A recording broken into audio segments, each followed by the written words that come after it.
आज हम लोग नीट एक्सप्रेस सीरीज में आज एक बायो का एक chapter excretory product and their elimination, इसके कुछ इंपॉर्टेंट चैप्टर्स हम लोग इसको डिस्कस करेंगे और उम्मीद करते हैं कि आपके लिए काफ़ी यूज़फुल होगा। और एनसीईआरटी बेस्ड क्वेश्चन है और ट्रिकी क्वेश्चन भी हैं, कुछ मैचिंग टाइप के क्वेश्चन है।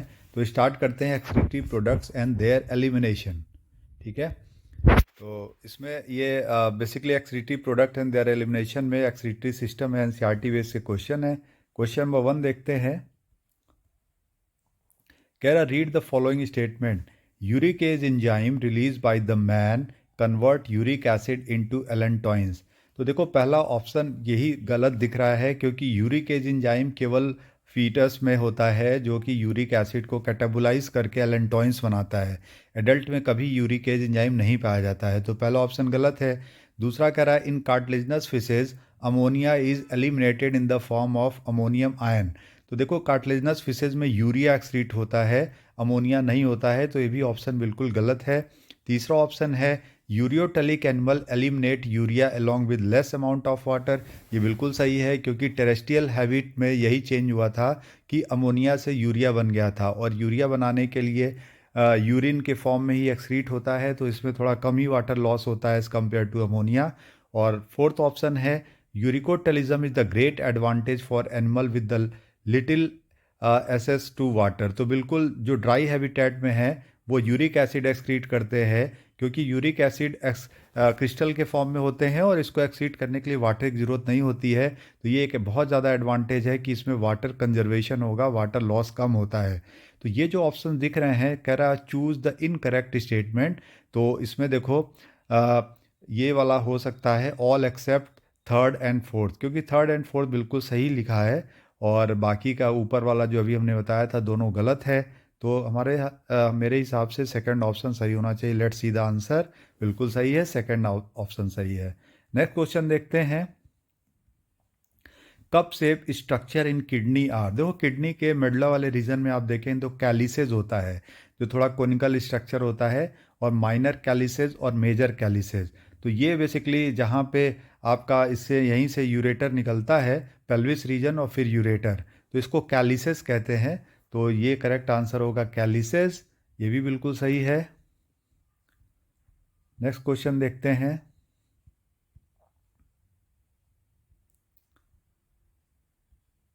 देखिए इसमें कह रहा है कि match the following and choose the correct one. अब इसमें आप देखिए पहले कॉक्सल ग्लैंड दिया है। कॉक्सल ग्लैंड जो होता है एक्सक्रीटरी ऑर्गन अरेक्निड्स का होता है, जैसे स्कॉर्पियन और स्पाइडर्स हैं। मेलपिगियन ट्यूब्यूल ये एक्सक्रीटरी ऑर्गन होता है जो टेरेस्ट्रियल ऑर्थोपोड्स होते हैं, जैसे कि टेरेस्ट्रियल ऑर्थोपोड में जितने इंसेक्ट्स होते हैं वहाँ पे है। और प्रोटोनेफ्रीडिया, प्रोटोनेफ्रीडिया बेसिकली ये सिफेलोकॉर्डेट्स में होते हैं, ये एक्सक्रीटरी ऑर्गन है। इसके अलावा ये प्लेटीहेल्मिन्थीज में भी होते हैं। और ग्रीन ग्लैंड की बात करें तो ये क्रस्टेशियंस में होते हैं। तो इस तरह से आप मैच करके इसका आंसर अभी जो था उसके हिसाब से देखा जाए तो इसमें मैच करके जो भी मैचिंग आप देखेंगे तो वो करेक्ट आंसर हो जाएगा। तो लेट्स सी द आंसर, इसका सेकंड वाला ऑप्शन सही है, इस तरह से ये मैच करेगा। ठीक है, देखिए सब मैचिंग क्वेश्चन में एक एडवांटेज होता है कि एक ही क्वेश्चन में एक से ज़्यादा मतलब क्वेश्चन क्लियर हो जाते हैं आपके। Match the following regarding the nephron. अब कह रहा है कि एफरेंट आर्ट रीनल आर्ट्रियोल। देखो अफरेंट रीनल आर्ट्रियोल से क्या बनेगा, तो इससे फिर ग्लोमेरुलस बन जाता है। इफरेंट रीनल आर्ट्रियोल, इससे क्या निकलता है, podocyte cell. Podocyte cells basically क्या होती हैं कि जो स्लिट पोर्स बनाती हैं जहाँ से फिल्ट्रेशन बेड होता है, जहाँ से कोई क्षमता है। तो 3 का डी होना चाहिए। फेनेस्ट्रेशन बेसिकली कैपलरी पोर्स होते हैं, 4 का सी होना चाहिए। तो इस हिसाब से आप ग्लोमेरुलस क्या होता है, ग्लोमेरुलस जो होता है एक टफ्ट ऑफ ग्लोमेरुलस जो होता है ये बेसिकली अफरेंट आर्ट्रियोल से बनते हैं। ठीक है, तो अब इसमें आप ऑप्शन देखो क्या होगा, जैसे एक दो आप मैच करो तो मिल जाएगा। जैसा अभी बताए पोडोसाइट सेल्स, वो 3 का डी देखिए किस में दिया हुआ है। ऐसे आप ध्यान से देखिए तो 3 का डी जो है सेकंड ऑप्शन में दिया है। अगर आप एक क्वेश्चन देखो तो इसी से सारे ऑप्शन मैच कर जाएंगे, क्योंकि 3 का डी और कहीं नहीं दिया है। तो बहुत ईजी, अगर आप एक पॉइंट पकड़ लेते तो सारे आंसर अपने आप क्लियर हो जाते। तो करेक्ट आंसर इसका 2 हो गया। नेक्स्ट क्वेश्चन देखते हैं। Urine produce in human beings. देखो यूरिन जो होता है थोड़ा कंसनट्रेटेड होता है, हाइपरटोनिक होता है। तो हाइपरटोनिक टू ब्लड बिल्कुल सही है, ब्लड से ज़्यादा कंसनट्रेटेड होगा यूरिन। और इसी तरह से अगर हाइपोटोनिक टू प्राइमरी यूरिन गलत है, हाइपोटोनिक टू ब्लड गलत है, हाइपरटोनिक टू मेडुलरी फ्लूइड। तो बेसिकली ब्लड से अगर कंपैरिजन करें तो हाइपरटोनिक होता है। करेक्ट आंसर होगा 1, बिल्कुल सही है। नेक्स्ट क्वेश्चन देखते हैं। Podocyte cells are present in, podocytes कहाँ होते हैं? पोडोसाइट बेसिकली जो बाउमन कैप्सूल में 2 लेयर होती है, तो जो इनर लेयर होती है बाउमन कैप्सूल की वहाँ पे बनाते हैं पोडोसाइट, जो कि पैर की तरह का होता है, बीच में फिल्ट्रेशन स्लिट्स होती है जिससे कि कोई चीज़ ब्लड जो प्लाज्मा है वहाँ से छनता है। तो करेक्ट आंसर होगा 1, बिल्कुल सही है। नेक्स्ट क्वेश्चन देखते हैं। Simple cuboidal epithelium with the burst border is the characteristic of, देखो इजी क्वेश्चन है, सभी को पता है। जो प्रॉक्सिमल कॉन्वोल्यूटेड ट्यूब्यूल्स होते हैं वो सिंपल क्यूबॉइडल सिलेटेड एपिथेलियम से लाइंड होते हैं, और वहाँ पे ब्रस्ट बॉर्डर होने से सरफेस एरिया बहुत इंक्रीज हो जाता है, जिससे ज़्यादा सरफेस एरिया में जो ग्लोमेरुलर फिल्ट्रेट है वो रीएब्जॉर्ब होंगे। तो करेक्ट आंसर होगा प्रॉक्सिमल कॉन्वोल्यूटेड ट्यूब्यूल्स, और इसी रीजन में फिल्ट्रेट का सबसे ज़्यादा पार्ट यानी 75% पार्ट तक यहाँ पे रीएब्जॉर्ब हो जाता है। तो करेक्ट आंसर यहाँ पे 3 होगा। ये भी इजी क्वेश्चन ही थे। अब देखते हैं, ये अच्छा क्वेश्चन दिख रहा है। Find out the correct equation for the glomerular filtration. देखो ग्लोमेरुलर फिल्ट्रेशन के लिए सभी को पता है कि जो इफेक्टिव फिल्ट्रेशन प्रेशर होता है या नेट फिल्ट्रेशन प्रेशर होता है वो ग्लोमेरुलर हाइड्रोस्टैटिक प्रेशर में से 2 प्रेशर है जो अपोज करते हैं फिल्ट्रेशन को। एक का नाम है ब्लड कोलाइडल ऑस्मोटिक प्रेशर, जो कि ब्लड के अंदर अल्ब्यूमिन की वजह से बनता है, और दूसरा कैप्सुलर हाइड्रोस्टैटिक प्रेशर जो बाउमन कैप्सूल पर फिल्ट्रेट इकट्ठा होता है उसकी वजह से होता है। तो ये 2 ऐसे प्रेशर हैं जो अल्ट्रा फिल्ट्रेशन को अपोज करते हैं और ग्लोमेरुलर हाइड्रोस्टैटिक प्रेशर प्रमोट करता है। तो जीएचपी में से बीसीओपी प्लस सीएचपी घटा दोगे तो इफेक्टिव फिल्ट्रेशन प्रेशर या नेट फिल्ट्रेशन प्रेशर निकल जाएगा। तो यहाँ पे देखो जो ऑप्शन दिए हैं, इसमें तीसरा तो एकदम सामने दिख रहा है कि net filtration pressure is equal to glomerular hydrostatic pressure minus glomerular colloidal osmotic pressure plus capsular hydrostatic pressure. तो बिल्कुल सही है तीसरा वाला ऑप्शन, क्योंकि net filtration pressure is equal to GHP minus BCOP plus CHP. तो करेक्ट आंसर 3 है, बिल्कुल सही है। अब देखो रीजन असर्शन वाले क्वेश्चन देखते हैं। Increase concentration of albumin protein in plasma decrease the net filtration in glomerulus of nephron. अच्छा क्वेश्चन है। देखो अल्ब्यूमिन प्रोटीन जो होती है ब्लड कोलाइडल ऑस्मोटिक प्रेशर बनाती है, और ये एक ऐसा प्रेशर है जो अल्ट्रा फिल्ट्रेशन को अपोज करता है। यानी कि अल्ट्रा फिल्ट्रेशन में जो ग्लोमेरुलर हाइड्रोस्टैटिक प्रेशर होता है उसमें से इसको घटाते हैं, और साथ ही साथ कैप्सुलर हाइड्रोस्टैटिक प्रेशर को घटाते हैं। तो जो डिफरेंस आता है उसी की वजह से अल्ट्रा फिल्ट्रेशन होता है। तो ये एक ऐसा प्रेशर है जो अल्ट्रा फिल्ट्रेशन को निगेटिव दे रहा है, यानी कि नेट फिल्ट्रेशन प्रेशर को रिड्यूस करता है। तो अगर इसकी वैल्यू बढ़ाएंगे तो जीएफआर और कम हो जाएगा। अब दूसरा ऑप्शन रीजन कह रहा है कि glomerular colloidal osmotic pressure increase with increase albumin concentration plasma.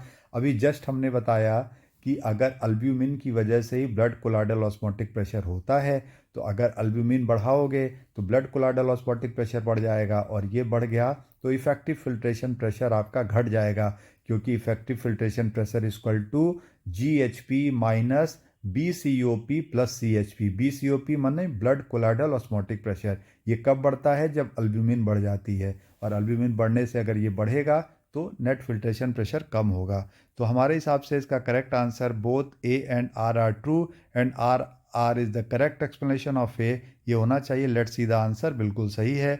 हमने अभी आपको एक्सप्लेन किया, आप समझ गए होंगे। अब नेक्स्ट क्वेश्चन देखते हैं। Which of the following is less permeable to solute. अब कह रहा descending limb of loop of Henle. देखो descending limb of loop of Henle केवल वाटर के लिए परमिएबल होता है, और 5% वाटर यहाँ पे रीएब्जॉर्ब होते हैं। डिस्टल कॉन्वोल्यूटेड ट्यूब्यूल्स, यहाँ पे तो सॉल्ट भी एब्जॉर्ब होते हैं, वाटर भी एब्जॉर्ब होता है। प्रॉक्सिमल में भी दोनों एब्जॉर्ब होते हैं। थिक पार्ट जो असेंडिंग लिम्ब है वो सॉल्यूट के लिए परमिएबल होता है। तो करेक्ट आंसर यहाँ पे होगा descending limb of loop of Henle, correct हो गया। नेक्स्ट क्वेश्चन देखते हैं। Renal fluid is hypotonic to medullary fluid, यानी कि जो फिल्ट्रेट है वो कह रहा है मेडुलरी फ्लूइड से renal fluid is hypotonic to descending limb of loop of Henle, distal convoluted tubules, proximal convoluted tubules और thick part of ascending limb of loop of Henle. यानी कि जो ग्लोमेरुलर फिल्ट्रेट है वो हाइपोटोनिक हो जाए to medullary fluid, तो इसमें देखो thick part of ascending limb of loop of Henley जो होता है वहाँ पे अगर देखेंगे तो ये हाइपोटोनिक होगा as compared to medullary fluid, क्योंकि सभी को पता है काउंटर करंट जब पढ़ रहे होंगे तो जब फिल्ट्रेट नीचे से ऊपर जाता है तो उसकी जो डाइल्यूशन है वो बढ़ता जाता है, जब ऊपर से नीचे आता है तो उसका कंसंट्रेशन बढ़ता जाता है। अब इस क्वेश्चन में देखें, arrange the following in the sequence from cortex into inner medulla. ठीक है, इसको आपको अरेंज करना है, 4 ऑप्शन दिए हैं।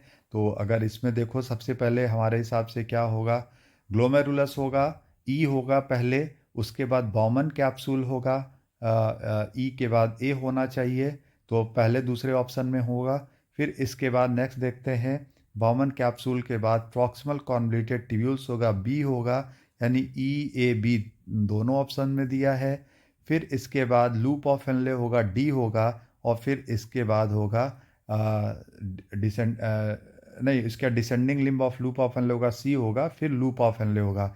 तो करेक्ट आंसर होना चाहिए ई ए बी सी डी। ठीक है, तो ये होना चाहिए। लेट्स सी द आंसर, बिल्कुल सही है, करेक्ट है पहला ऑप्शन। अभी आपको बताया इजी क्वेश्चन था, आसानी से कर सकते थे। ये देखिए अच्छा क्वेश्चन लग रहा है, follow the statement given below, water in proximal convoluted tubules and descending limb of loop of Henley absorb by osmosis, बिल्कुल सही है। पीसीटी में वाटर ऑस्मोसिस प्रोसेस से 75% रीएब्जॉर्ब होता है, और लूप ऑफ हेनले में यानी descending limb of loop of Henley में 5% बाय ऑस्मोसिस रीएब्जॉर्ब होता है। तो ये पहला ऑप्शन सही दिख रहा है। Water in distal convoluted tubules and collecting ducts is absorb facultatively, बिल्कुल सही है कि इन दोनों जगह पे वाटर जो होता है वो कैसे फैकल्टेटिवली एब्जॉर्ब होता है, क्योंकि एडीएच की वजह से होता है, एंटी डायूरेटिक हार्मोन एडीएच, ये जितना वाटर ज़रूरत होती है उतना रीअब्जॉर्ब कराता है। फिर कह रहा है urine is hypertonic to blood, ये भी बिल्कुल सही है। और medullary gradient in the kidney is the result of counter current multiplier exchanger, बिल्कुल सही है। तो सभी का करेक्ट, सभी ऑप्शन सही है हमारे हिसाब से, ऑल द करेक्ट होना चाहिए। लेट्स सी द आंसर, बिल्कुल सही है, सभी ऑप्शन सही थे। क्वेश्चन नंबर 15 देखते हैं, glomerular filtration minus filtration, glomerular incorrect matching करनी है। तो ग्लोमेरुलर फिल्ट्रेशन इस माइनस इससे मैच है कि filtration of blood in Bowman capsule. ठीक है, फिर कह रहा tubular secretion, secretion of substance from blood into renal tubule. ठीक है, फिर कह रहा है कि selective reabsorption, absorption of substance from renal fluid into blood. और फिर कह रहा है कि urine collected into cortical, urine collected into cortical collecting duct. अब आपको यहाँ पे इनकरेक्ट मैच करना है, तो पहला ऑप्शन ध्यान से देखो, glomerular filtration, filtration of blood in Bowman capsule. देखो बाउमन कैप्सूल में ही फिल्ट्रेट होता है, तो ये तो सही दिख रहा है। ट्यूबुलर सिक्रीशन और secretion of substance blood into renal tubules, बिल्कुल सही है कि जो ब्लड से पीसीटी और डीसीटी में सेलेक्टेड मटेरियल का क्या किया जाता है, ट्यूबुलर सिक्रीशन किया जाता है, और फिर selective reabsorption, absorb substance from renal fluid into blood, ये भी सही है कि सेलेक्टेड मटेरियल का रीएब्जॉर्प्शन होता है। Urine collected into urine collected into cortical collecting duct, देखो यहाँ पे नहीं कहेंगे, क्योंकि कलेक्टिंग डक्ट जो है बेसिकली जब मेडलरी रीजन में आ जाता है तब वहाँ पे यूरिन कहा जाता है, क्योंकि कलेक्टिंग जो कॉर्टिकल रीजन में आप देखें अगर बात करें तो ऊपर के साइड में नहीं होता है, ये कलेक्टिंग डक्ट वाला पार्ट मेडुलरी रीजन में होता है। तो ये ऑप्शन यहाँ पे गलत लिखा हुआ है। तो करेक्ट आंसर यहाँ पे 4 होगा, इनकरेक्ट मैच करना था। जेजी सेल देखिए, जेक्स्ट्रा ग्लोमेरुलर सेल, ये बेसिकली एक मॉडिफाइड स्मूथ मसल होता है जो अफ्रंट रीनल आर्टियोल के पास होता है, और सभी को पता है जेक्स्ट्रा ग्लोमेरुलर सेल एक हार्मोन सिक्रीट करता है, इसको रेनिन कहते हैं। तो इसमें ऑप्शन हमारे हिसाब से होना चाहिए modified smooth muscle cell in afferent renal arteriole. Let's see the answer, बिल्कुल सही है। अब इसमें कह रहा angiotensin converting enzyme is present in, देखिए एंजियोटेंसिन कन्वर्टर एंजाइम जो होता है जिसको एसी कहते हैं, ये बेसिकली क्या करता है, एंजियोटेंसिन 1 को एंजियोटेंसिन 2 में चेंज करता है और ये पाया जाता है आपका लंग्स में। तो लंग्स के अंदर जो ब्लड कैपिलरीज हैं वो सिक्रीट करती हैं इसको। तो करेक्ट आंसर होगा कि लंग्स की कैपिलरीज। तो इसमें देखिए पहला दिया सिस्टमिक, गलत है। दूसरा पल्मोनरी, देखिए पल्मोनरी कैप्सुलरी रिलेटेड टू लंग, तो यही सिक्रीट करती है एंजियोटेंसिन कन्वर्टर एंजाइम। तो इम्पॉर्टेंट है, ये लंग से आता है और इसका काम होता है कि रास मैकेनिज्म जिसको रेनिन एंजियोटेंसिन एल्डोस्टेरोन सिस्टम कहते हैं, वहाँ पे इंपॉर्टेंट रोल हेल्प करता है और जिसकी वजह से एल्डोस्टेरोन हार्मोन सिक्रीट होते हैं फाइनली। तो यहाँ पे करेक्ट आंसर है 17 का 2, बिल्कुल सही है। अब नेक्स्ट क्वेश्चन देखते हैं। Cellophane membrane in the dialysis kit is permeable to.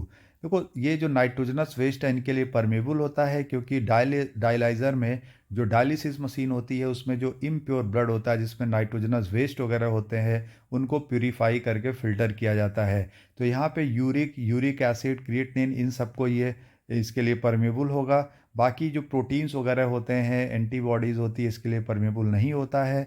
तो करेक्ट आंसर इसका 1 होगा। लेट्स सी द आंसर, बिल्कुल सही है, करेक्ट आंसर 1 सही था। कह रहा डिहाइड्रेशन रिजल्ट इन, डिहाइड्रेशन की वजह से आपको किडनी स्टोन हो सकता है, क्योंकि रीनल कैल्कुलाई जो बनती हैं किडनी स्टोन 3 तरह की होती हैं, urate stone, phosphatic stone, oxalate stone. ये बेसिकली डिहाइड्रेशन, पानी की कमी से, कैल्शियम सॉल्ट की डिपोजिशन की वजह से, हार्मोनल इम्बैलेंस की वजह से कैल्कुलाई बन जाते हैं किडनी में। तो ये डिहाइड्रेशन की वजह से होगा। ग्लोमेरुलोनेफ्राइटिस मतलब इन्फ्लेमेशन इन बाउमन कैप्सूल, जिसको ब्राइट डिजीज़ भी कहते हैं, इससे कोई रिलेटेड नहीं है। माइस्थीनिया ग्रेविस एक ऑटो इम्यून डिजीज़ है जो मस्कुलर न्यूरोमस्कुलर जंक्शन डिसऑर्डर है।